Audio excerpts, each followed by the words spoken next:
All right, everyone. I'm back. Let's see if we can get people connected. Woo, woo, woo, woo. Hello, hello, hello. Let's see. Poor.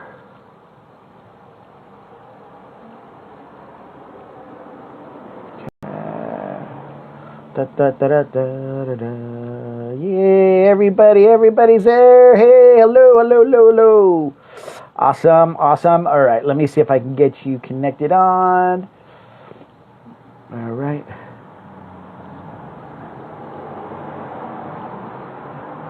Oh, for some reason, Alicia, it says that you need the latest version of Instagram or something. When I try to bring you on, I don't know if you could update. Fab, I'm here. Hopefully we can connect. Try to update. It says something with your update on your account, Elisa, because I'm trying to invite you, and it says that you need the latest version of Instagram. One sec. Okay. Hey everyone, thank you so much for joining us on Breaking Bread with Corey. I have a very special guest joining me this morning bright and early. I have my cup of joe with me. Luke Walker, of course, Jedi Knight, Jedi Master. I have my coffee and also my Rebellion glass, so if you can see that. I always start my day with a nice cup of joe. Hopefully everyone is doing well.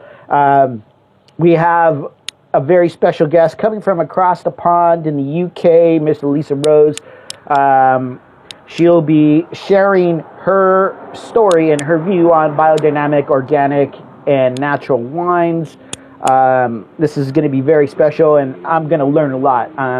The wine industry constantly changes, constantly evolves, and I'm so excited to be sharing the screen with everyone.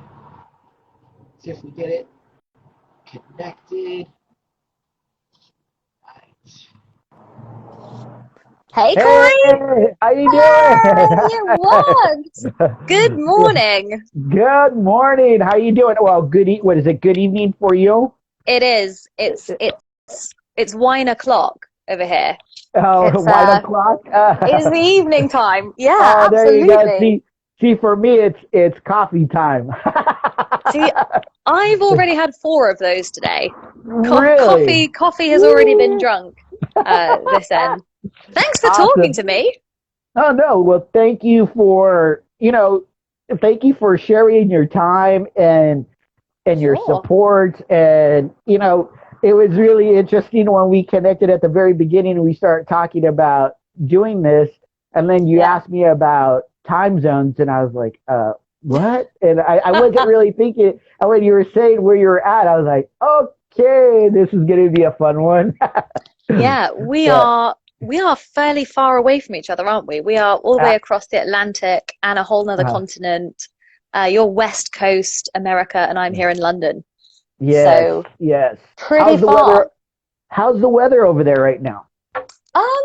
Getting better. Surprisingly nice for this sort of pre-Easter. We've just started our Easter weekend here in London, but we've had a bit of a heat wave. So everybody's been outside with the rosé, with some nice sparkling wine. And we're just getting allowed out again. So we're just being allowed to go out into the park.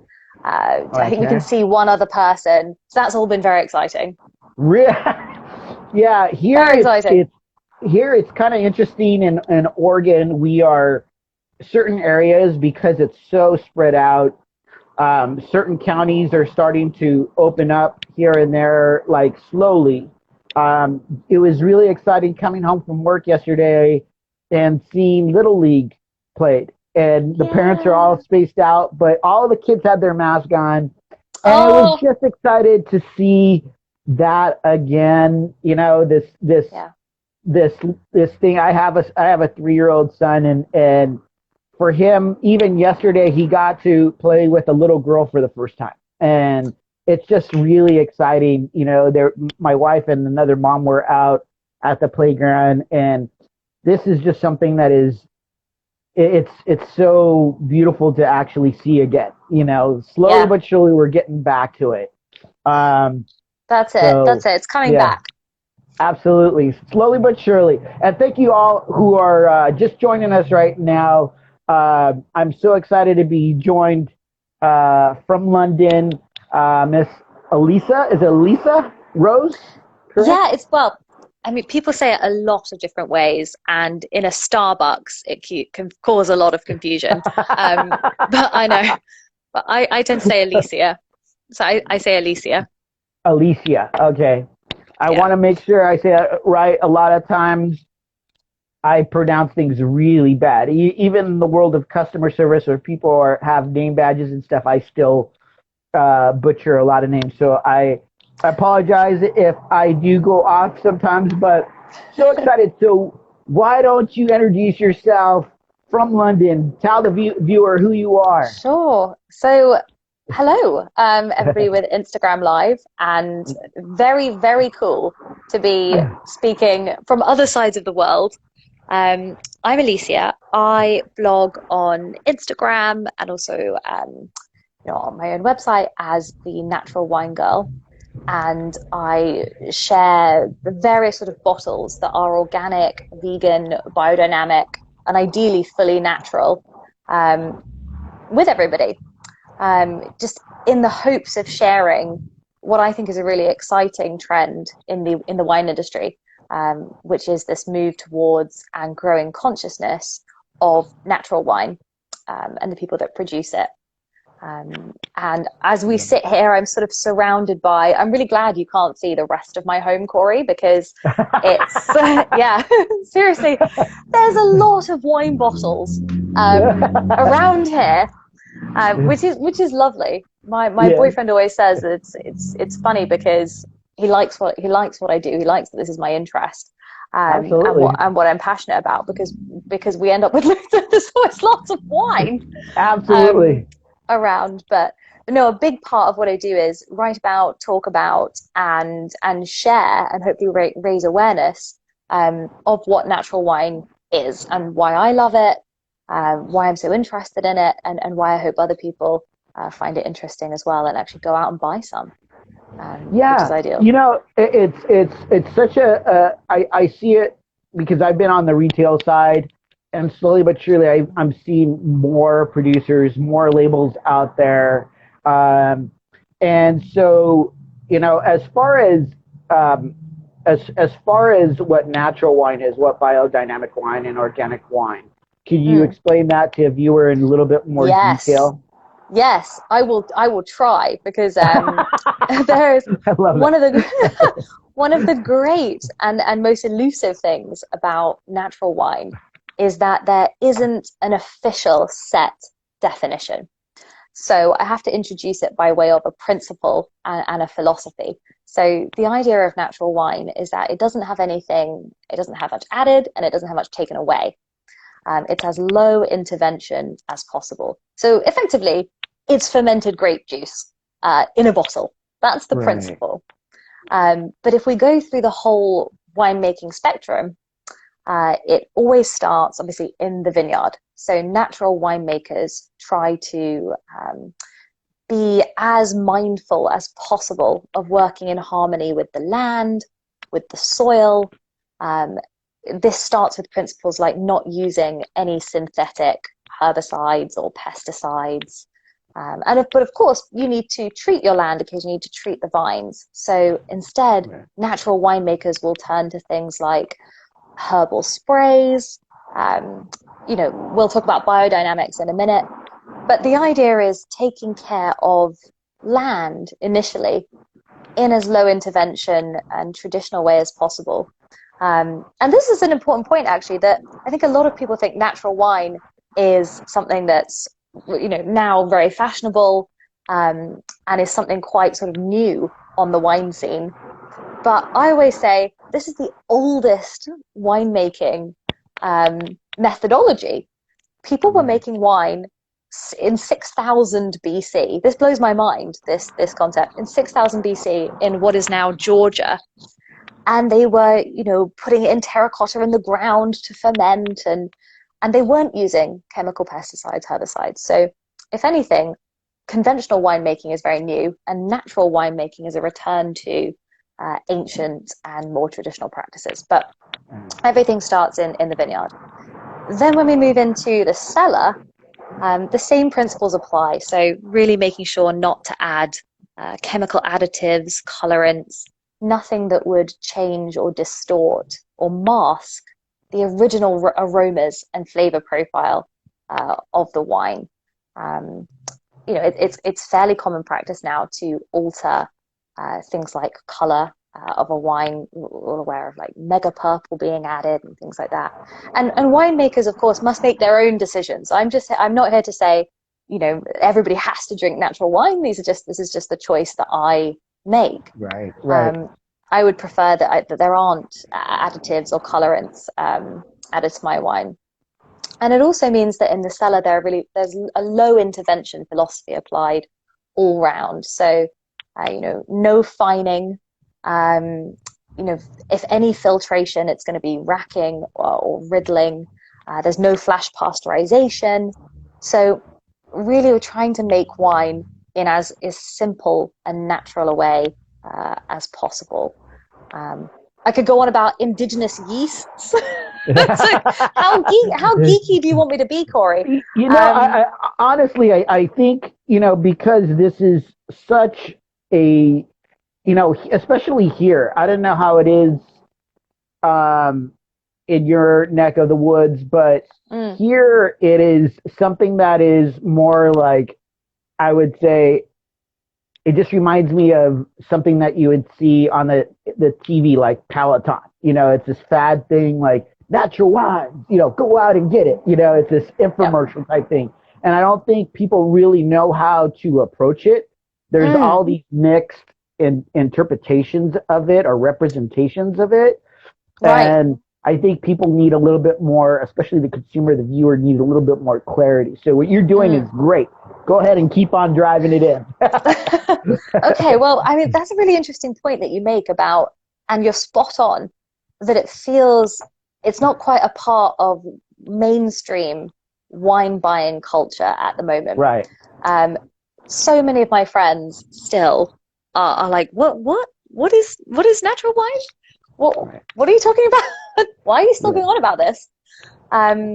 So it starts with education, because I had no idea. And this is partly how I became interested in this. I started doing formal wine education, and only at that point learned what was being added to wine. I didn't realize that it's something like there's over sort of 75 chemicals that can be put in a wine that don't have to be listed on the label. And I hadn't realized at the other extremity what could be done to wine, and the extensive use of chemical pesticides and herbicides. So I really then had to go in and seek an alternative wine education, mostly through reading and just trying to educate myself through, podcasts. And there's so many brilliant people, much more learned than me, who have been furrowing away at talking about this for ages. And then when I started getting hold of natural wine, which you're right, is slightly harder to come by. You can't just walk to, in the UK, we have something called Sainsbury's. Like, what's your main supermarket? Who's like just a big supermarket? Like Walmart? Albertsons. Well, Walmart is a big distributor of wine, and Target. Okay. But there's also like the big brand names like, Albertsons and Safeway, things like that are usually here, especially in the Pacific Northwest. Those are the big retailers. Well, in the UK, if you just went to the supermarket, you wouldn't find natural wine. I mean, please let me know, anybody listening to this, if you do, because I want to know where it is. Instead, it's still very much something that you, the consumer, have to seek out. So you need to find an online natural wine shop, particularly obviously during lockdown, or to find a bottle shop here in the UK that sells and stocks natural wines. But it's still very much something that's not part of the mainstream. But I hope slowly that changes is coming. But it will start with consumers going out and buying natural wine and prioritizing it. And it's interesting now seeing, sometimes I'll find a wine that I really love. I'll go back on the site that I bought it from, and I love that it says sold out. I mean, it's annoying for me because I want to buy it, but it will say like I've just put on my Instagram today a picture of a sparkling Cremant, and it's vegan, it's organic, and I thought, I'm going to need 2 bottles of this because I was seeing friends over the weekend, so I thought I've got to get some more bottles of this. I went on the website and it's gone, and I thought, great. Great, other people are buying this. That's great. Which is really, really fab. But no, I really love learning more about and talking about the people who make natural wine, because this is really a return to ancient methods of agriculture, and really prioritizing working in harmony with nature, the natural cycles within nature. We can talk about biodynamic farming in a minute, which I just think is amazing. Yeah. But no, I think it's totally changed how I see wine. It's become the main focus for me of what I drink and why. Do you find that the culture of natural wine is? I know you said its origin is so many years ago. But have you found that you see more old world producers doing something like this, or is it a balance between old world and new world producers that are doing these wines, bringing back this traditional style? That's a great question, and there's a whole separate debate to be had over where do you situate now a country like modern day Georgia, because I'd think it was the oldest of old worlds. Right. But still, actually, it's very hard to get hold of, a Georgian wine just in a normal wine shop in the UK. But I suppose the natural wine movement in its current sort of state really started in France more recently, and has sort of spread from there. But there's brilliant work being done in the New World. There's fantastic work being done in South Africa, in Chile, in New Zealand. They're really conscious of how they work their land. So it's absolutely present in the old world, but it's very much happening in the new world as well. And wonderfully, I think one of the things I like best is that conventional winemakers, or people who are now buying agricultural land or vineyards that were previously farmed using chemicals or pesticides, are washing that away and are changing over to natural winemaking, are switching over to biodynamics. That this doesn't seem to be something necessarily that, it's not that you have to start with a natural vineyard and start with natural wine. If you take over or buy or inherit a conventional vineyard, there are things you can do to try to reinvigorate your soils and try and effectively start again. And rejuvenate the land. That's it's great to hear that there's almost a balance between worlds that are producing, and like you said, scraping away the negative and bringing in more positive. I see a lot of that. I hear a lot of that in the industry. The problem for me is just seeing it on the shelf. Being represented, being represented on the shelf, and we need more of it. And I always think too, since I have a 3-year-old, what are we leaving him? What are we going to do to make things better? And I'm so grateful that we have a new administration now in our government working as far as environment. And we need that. I mean, it's great to see big companies, not just outdoor companies, but there's companies from all over that I see now that are really striving to make things environmentally safe and protected, whether it's the oceans or the lands. And it's beautiful. And that's the one thing that I really embrace about the natural and the biodynamic and vegan and organic industry. We need more of it. And I just I feel we need more representation, more representatives like yourself, more ambassadors out there, like yourself, doing the work and putting out the education and putting out instruction, because again, so many consumers don't know the full depth and the impact of what it does. Can you go into a little bit more? I know we were talking about just the generalized, but can you talk about also, I know you're itching about talking about biodynamics. I love that too. Yeah. So can you go into that too, that part of it? I can. It's something that both interests me the most and is probably the most difficult to discuss, because it's this amazing set of principles that is scientific, to do with natural scientific geographical principles, but that also has an element of I hesitate to call it sort of a little sprinkle of magic, but we're looking at things like moon cycles and burying cow horns in the ground to make your sort of herbal preparations. So it's this wonderful mixture of science and, I think, a little bit of kind of mystic aspects to it, which anybody who practices biodynamics probably wouldn't thank me for saying, but it comes from somebody called Rudolf Steiner in the 1920s, and a series of lectures that he did, which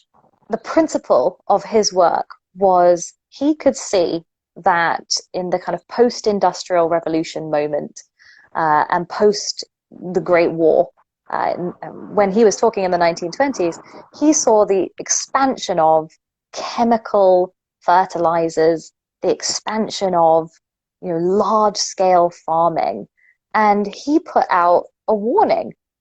And I love what you said, Corey, about it's about what planet we leave to future generations, because biodynamics cares about that enormously. Steiner's principles were, we need to return to conscientious farming. We need to reinvigorate and look after the land, the soil. Everything in the ecosystem is connected and should work in harmony.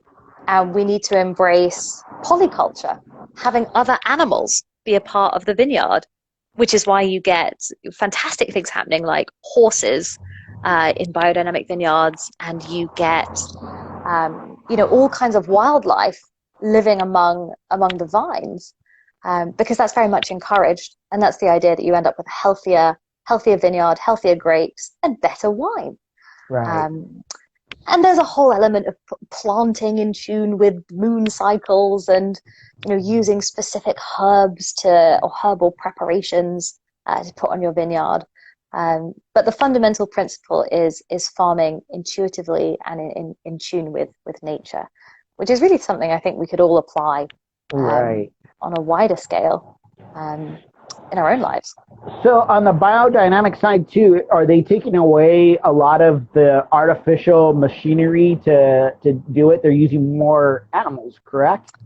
Yeah, absolutely. So natural wine, and most natural wine producers or most biodynamic producers are also natural producers or working organically. So if we kind of think of them all as the same thing, yes, moving away from machinery, or in fact kind of eschewing the use of machinery altogether, is a really core principle. So grapes are hand-picked and they're hand-sorted, mostly because for quality as well. Anyone making natural wine believes that a human has better skill and judgment than a machine. And if we're choosing things like the best fruits, the best grapes to go into your wine, that's going to be from hand sorting. But in the vineyard as well, using things like horses to till the land, it's better for the soils. It increases the kind of microbial life in the soil. But the animals themselves are part of a wider ecosystem structure that you end up with a healthier system with everything sort of in terms of pollination and that cycle of life that exists within the vineyard. Yes, animals are preferred definitely to machines. And they're more fun, aren't they? Yeah. It's more fun to have a horse. Absolutely. Who doesn't want to have a horse? in their Absolutely. vineyard. Are they using like I've heard like some places are using like llamas and a few other like besides like even like Llamas. donkeys and all these different animals. Like you talk about horses, it's like it's really cool. I don't It's know if really it's cool. I usually get llamas and alpacas kind of mixed up, This but is the yeah. first I've heard of the llamas, and I'm interested. I'm keen to know. I hadn't heard about that, but that, yeah. that's awesome. And so, again, it goes back to the pure natural side. So, have you found when you tasted a all natural like biodynamic wine compared to like a traditional wine methodology I can't even say it, but the traditional the regular way conventional way of making wine right now, do Mm, you see the real big difference as far as like the taste and even the yeah. way I've heard people talk about even the way they feel after they drink a natural biodynamic organic or vegan wine? What do they tend to say to you, Corey? What's been their reaction? How do they say they they feel afterwards? they feel like they can run a marathon. Basically Yes. they feel great. Like they don't. You Yeah. know, you can tell when you put artificial things in your system, and you can tell when you put natural things in your system. Hmm. Your system just runs completely different. Differently. It's like getting an Yeah. oil change. You get new oil in, and also you're like, boom, you're going down the road. But Yeah. that's what I've heard a lot of is that it really just changes your energy because it's almost like your body's not trying to break down all this artificial, like a garbage disposal. You know what I mean? Absolutely. That's exactly right. But our our taste buds have memory. I mean, we all know that we have that taste is connected to memory in the same way that smell is connected to memory. Um, but it begins with thinking about how long we've been drinking conventional wine for. So to answer your question about how did I feel drinking natural wine or how does it taste?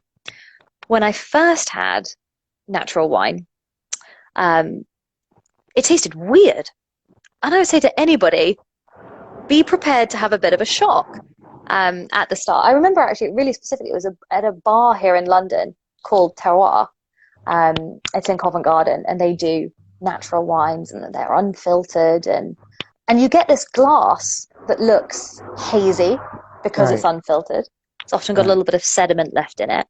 Yeah. And I had, a sip of something. It must have been something like a natural Riesling, which tastes so different from a conventional Riesling that I got a bit of a shock. And so initially, at the start, I thought natural wine tastes weird. I think a lot of Mhm. people have a first glass of it and think, "Oh, I'm not keen on this." But what it is that we've become attuned to drinking conventional wine, if that's Right. what you started with.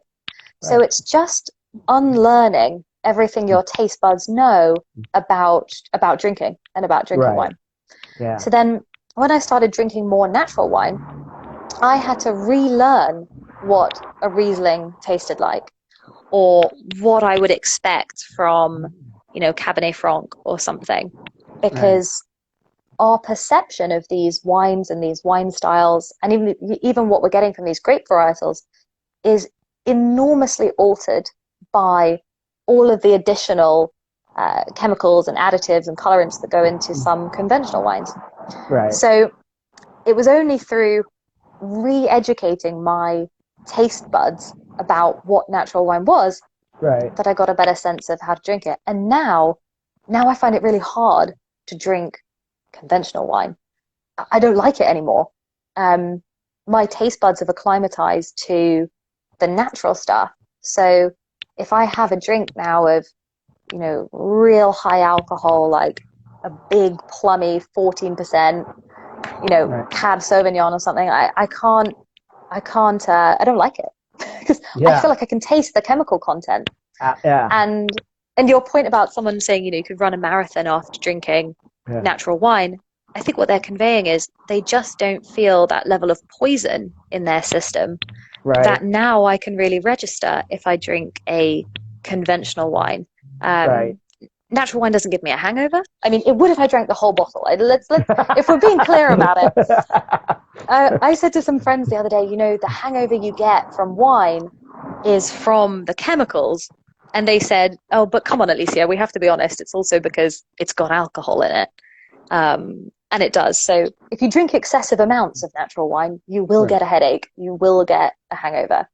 But I used to get a hangover from two or three glasses of conventional wine. And now if I have half a bottle of natural wine, the next day I'm completely fine. Totally fine. It's just natural grape juice.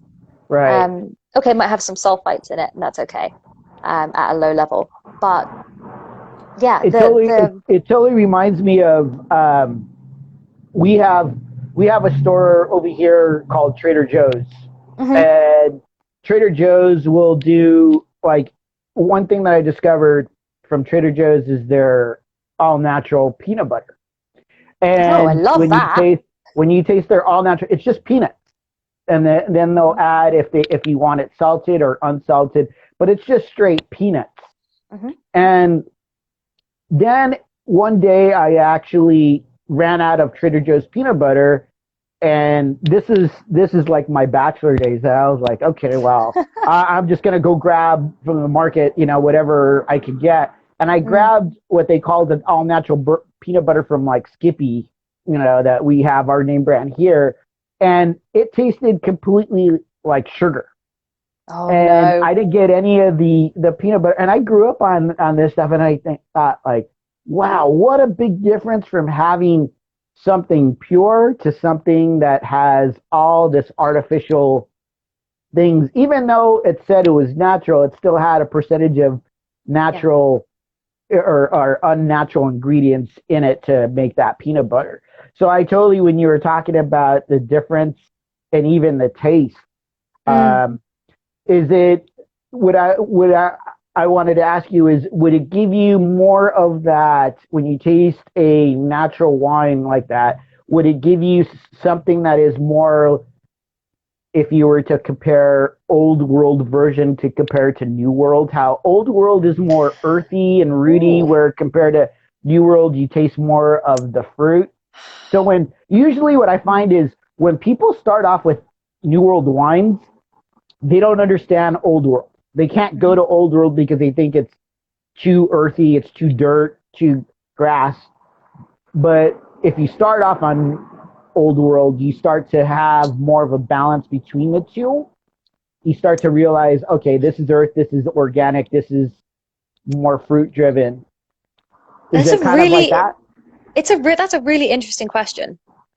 And I think because natural wines are really breaking away from what we would normally expect from different wine regions, different wine geographies, old world, new world, those boundaries blur a lot more. So you can get some really young, fresh, lively wines coming out of parts of France or Italy that you wouldn't have expected in the same way. So you can get natural wine from the old world that now has what you're describing as a kind of new world characteristics or a new world vibe. And equally, the new world has such amazing wine diversity that you can get a wine produced over there that's a natural wine, or in parts of the new world, that can compete with some of its old world counterparts. But it really is and this is why I think natural wine doesn't yet have a formal kind of educational certification route in the same way that conventional wine does for, gaining your particular wine levels and qualifications or your SOM qualifications. There isn't that for natural wine, because you'd have to unteach everybody what they've already learned.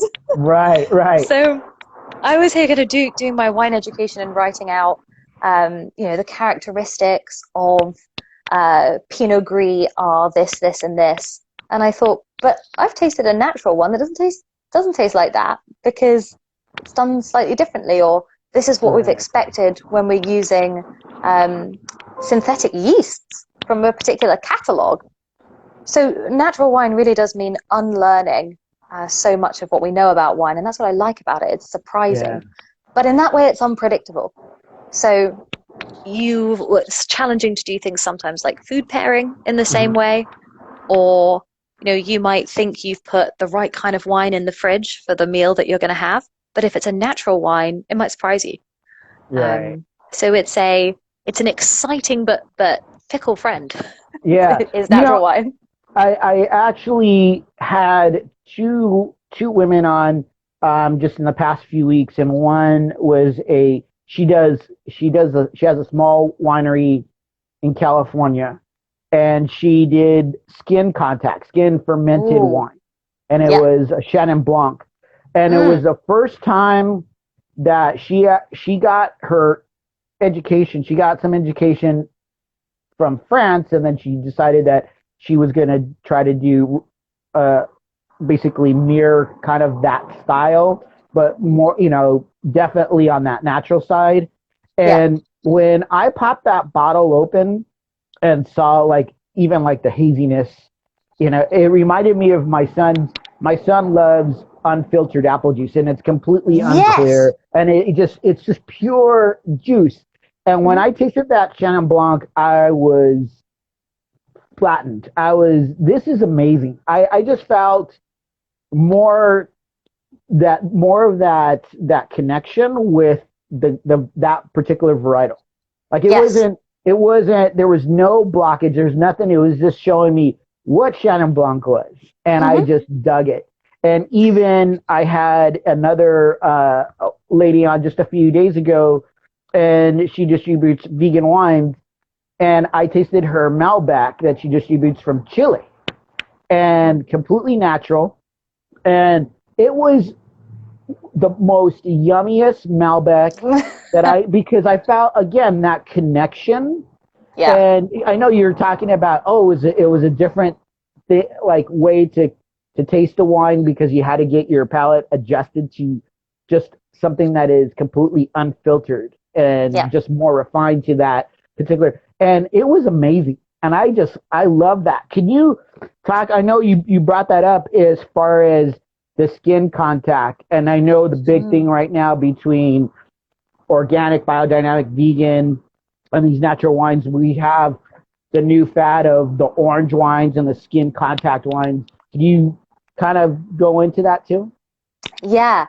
And here, of course, it's about a lot of the confusion about language. Skin contact wine. I mean, first of all, red wine is obviously skin contact wine. Right. And, for example, I had someone who doesn't work in wine and isn't involved in wine say to me, where do I get a skin contact red wine? And I was like, that's just a red wine. That's job done. And obviously rosé has skin contact.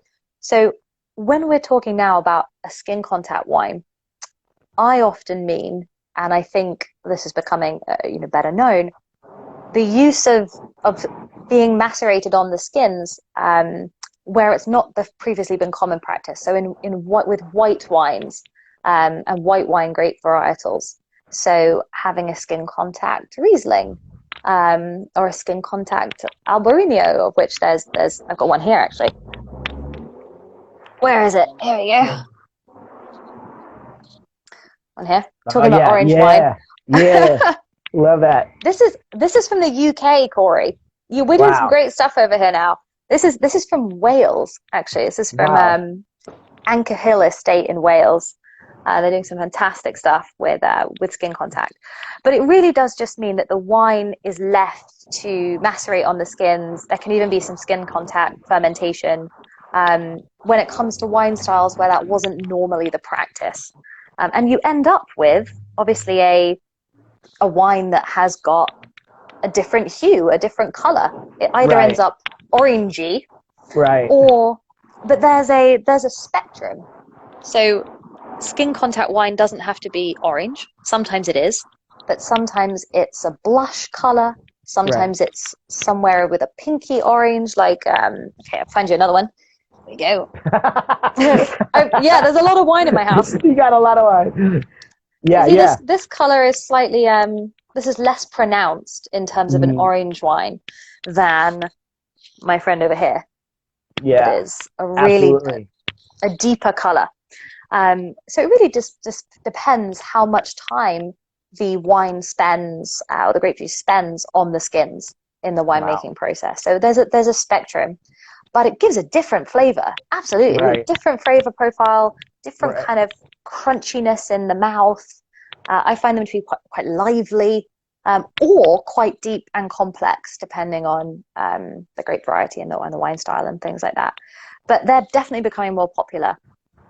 Definitely becoming more popular now. Yeah, I definitely see that. I definitely see that flying around. I hear a lot about the orange wine scene, and it's crazy. I'm like, wow, what is it? You know, again, I've been in the industry, and a lot of times I feel like, am I really naive? Do I really not see this stuff? But again, I think the hard thing for me is because I've been in the industry for so long, at the floor side where I'm in direct contact with that product, it just really bothers me that we are not seeing it all out there. We're being kind of isolated from it. Yeah. And that's the only way we're going to be able to grow as consumers and drinkers of everything and really get an appreciation of it.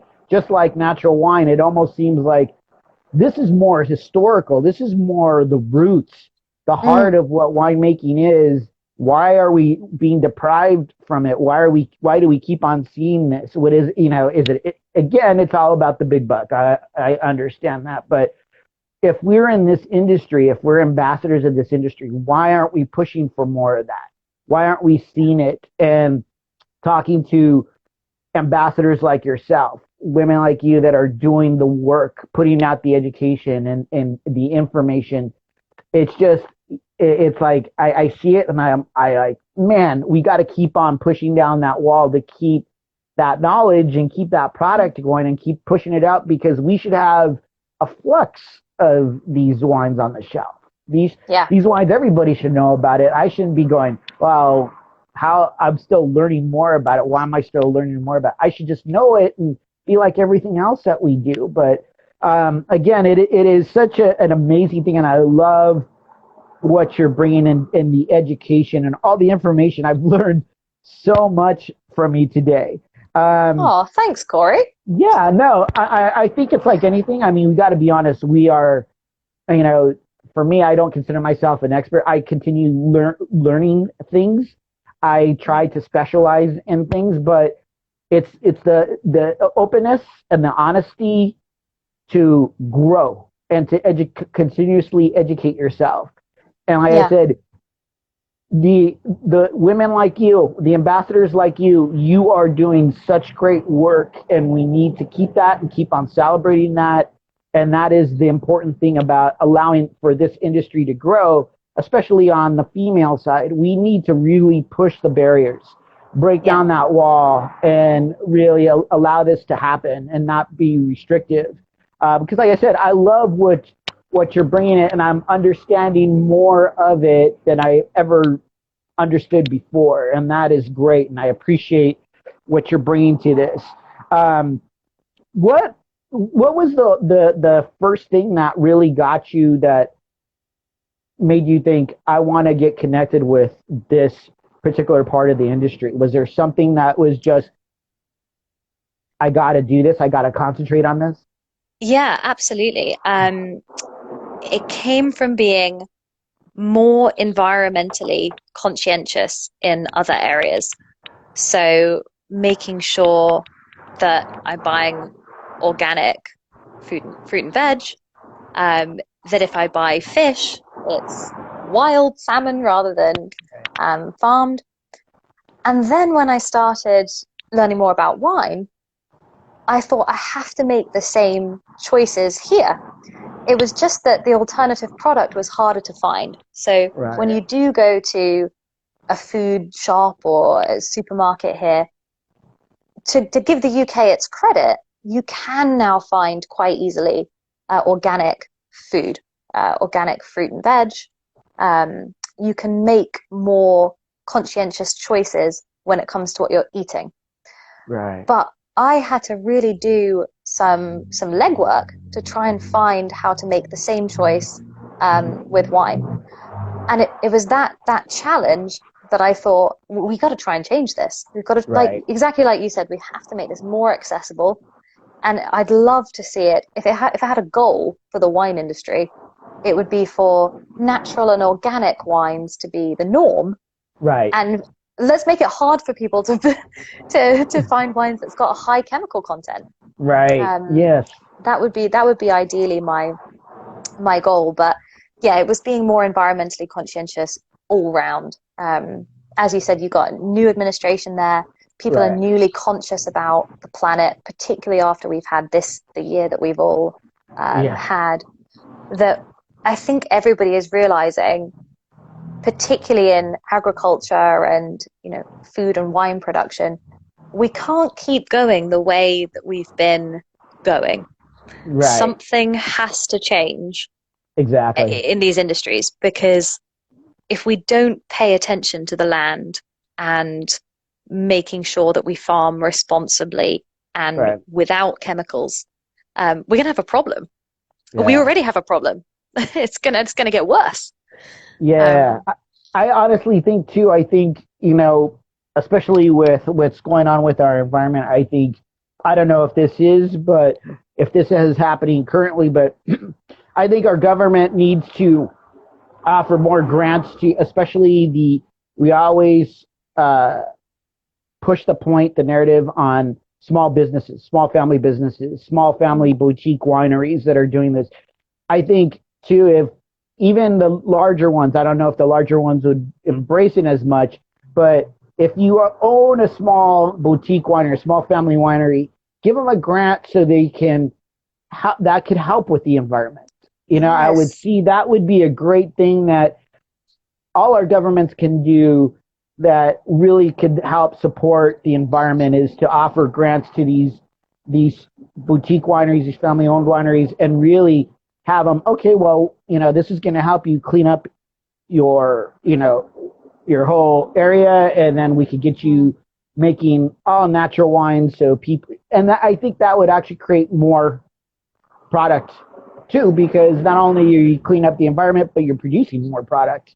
And I was going to ask you, when you were talking about the taste of wines, what is your favorite? Do you have a favorite pairing with one of your wines, with your natural wines? What's your favorite? You have any favorite pairing? That is so hard, Corey. That is such a hard question. This is why I'm here. I would say, you know, it's hard to say a favorite pairing, but I'm going to talk about favorite wines. I really love the wines that are coming from it's Domaine Josmeyer in Alsace. You were talking about female participation in this industry. It's female owned, female run, and they just produce the most gorgeous natural they do biodynamics there. They're also very lucky. They're sort of their vineyards, the vines are shielded luckily by some mountains, so they've ended up geographically in a really good place. Wow. But the wines that come out of there are stunning. Really, really, really lovely. So love their stuff. And what you would put that with is, especially at this time of year, you know, lovely sort of soft cheese, summer salads. Yeah. Anything that is fresh and it goes a little bit. It can go with cold meats or fish. They do a lot of white wine there, but yeah, to choose favorites or to choose favorite pairings is really hard. You have children. It's like choosing between children. It's tough. You know, it's hard. I've actually, you know, I've thrown some pretty interesting pairings together with wines. You know, potato chips, and Cotswold. I love Cotswold. Double Gloucester, and I've done a couple of pairings with a couple English cheddars, and I just love Um, Especially my son, he loves to have chips. I've done hummus and chips, sweet potato tortilla chips rather than just regular tortilla chips with certain wines. But yeah, there's a lot of fun pairings, out there. But I definitely got to try more and see what is out there for me to dig my teeth into, because this is, again, I love hearing what you're saying about this whole natural wine industry. Now, I know we're getting into the closing of our time. I just want to, thank you all for joining us today on this special conversation early this morning from the Pacific Northwest and late in the UK. It's the evening. It's sort of nighttime. Yeah. And I just appreciate your time for just sitting with me and getting in contact with me and working this whole thing out. And one thing pleasure, Corey. My pleasure. Yeah, we definitely got to try to do this again. I would love to continuously hear your journey and where, especially wine is going overseas in your part of the woods. I think it's important to keep in contact and keep that support, keep that communication going, because we all need to support each other right now. I think it's important. Again, I can't emphasize it enough, especially the female ambassadors to this industry. The work that you're doing is so vital and important for growth. Without you, I don't see a lot of growth and breaking down the walls for diversity in this industry. But I wanted to ask you one last main question. I know we talked a lot about wine and stuff, but I want to ask you this question as far as just your view. But if you have any advice for any females getting in the industry that are wanting to really focus in on even this side of the industry, the natural wine, the biodynamic wine, the organic wine, the vegan wine, whether they're in the middle or just in the crossroads, what advice can you give them to keep on pursuing their passion and their love for it? Yeah. I have found, here we are connecting on Instagram Live. I think platforms like this are really valuable tools. They're free to use. You can get so much information quickly. They're visual. I never thought I'd be sitting here saying you can get so much educational value from Instagram, but you can. So I would say educate yourself broadly. Do engage with conventional wine certifications and educational pathways if you like. Those can be useful. But also have a look and see what kind of wine education is out there and available to you. I downloaded a bunch of books. I did buy a bunch of books as well, just because I like a physical book. There's great stuff by Alice Faring, by Isabelle Legeron. I've got my kind of bookshelf here. But if you're a female looking to get into wine, just start doing it. Start talking to people. Don't be afraid to reach out to people. Again, Instagram's great for that. You can direct message people. You can connect through comments. Get as much experience as you can. Volunteer if you can in any kind of place in the wine industry. So you can go and help out in a wine shop. See if you can do a season. Go picking. Harder this year, of course, because we've been stuck inside. So you can't really do a lot of trying things out and trying to get involved in wine in a practical sense. Right. But what that's done is it has brought more people together online. It's brought more people into writing and education and talking about wine like this, so that when the world does reopen again, people are kind of ready to get back out there. Yeah. No, great words. I love the passion, the information, like I said, I have learned so much from you in this short of time. And again, we got to stay in touch, stay connected, because people like you are so important, so vital for growth. Like you said, and just connecting, communicating with each other is important. because that's going to be the way that we are going to make this industry better. We're going to continue to have this industry grow. So thank you so much for joining me today. Late on your side, early on my side. I had my cup of Joe. You had your glass of wine. I've got lots of bottles of wine here, Corey. It's embarrassing. There's so much wine here.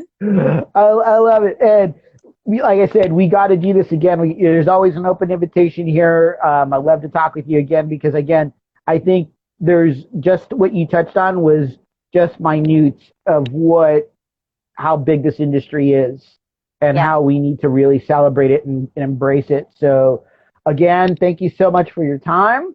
Thank you, Corey. I mean, you're part of this. This platform is fantastic.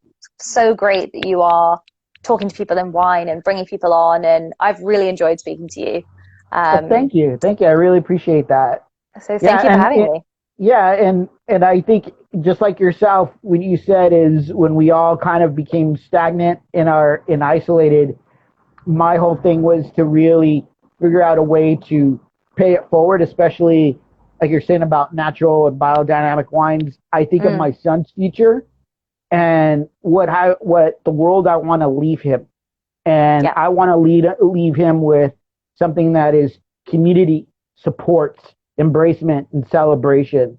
And I love that. And just you and all the other ladies that I've been in contact with and all the other ambassadors I've been talking with, the support system and the community is really special right now, and we got to keep that going. And like I said, I just appreciate your time, and thank you for sharing so much of your story. It was so good. I'm like, man, I learned so much. We will speak again, Corey. Absolutely. So until next time, stay well, stay safe, and enjoy your wine. Cheers. You too. Cheers. Bye. Bye. Bye.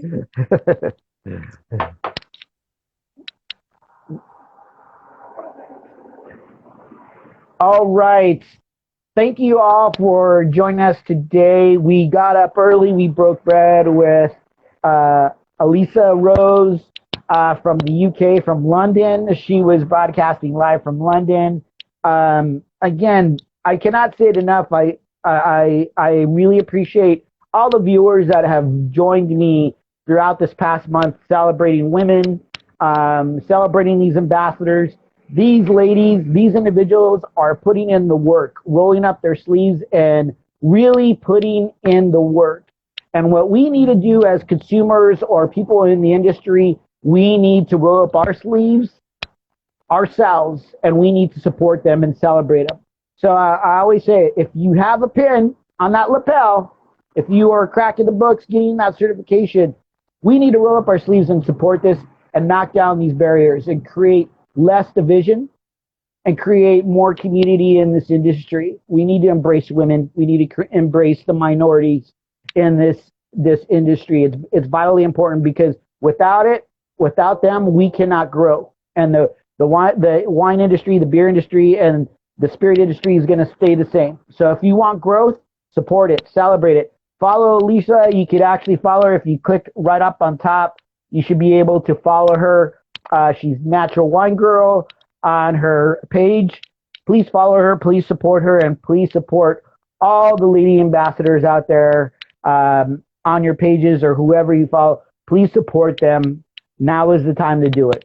And tomorrow we have a very special guest joining us, Miss Lou Marcier. She is a lead brewer and manager from a microbrew company, beer company out in Vista, California. We're going to be talking brews, talking beer. Again, another amazing female in the industry doing their stuff. So we need to do our stuff too. So don't forget to join me. That is tomorrow live here at 5 p.m. Pacific Standard Time. I hope you can join us. Please support these ladies. Please, if you can, follow me and support me. And until next time, please stay safe, stay well. If you're still social distancing, do that. Wear your mask, and cheers. Oops. All right.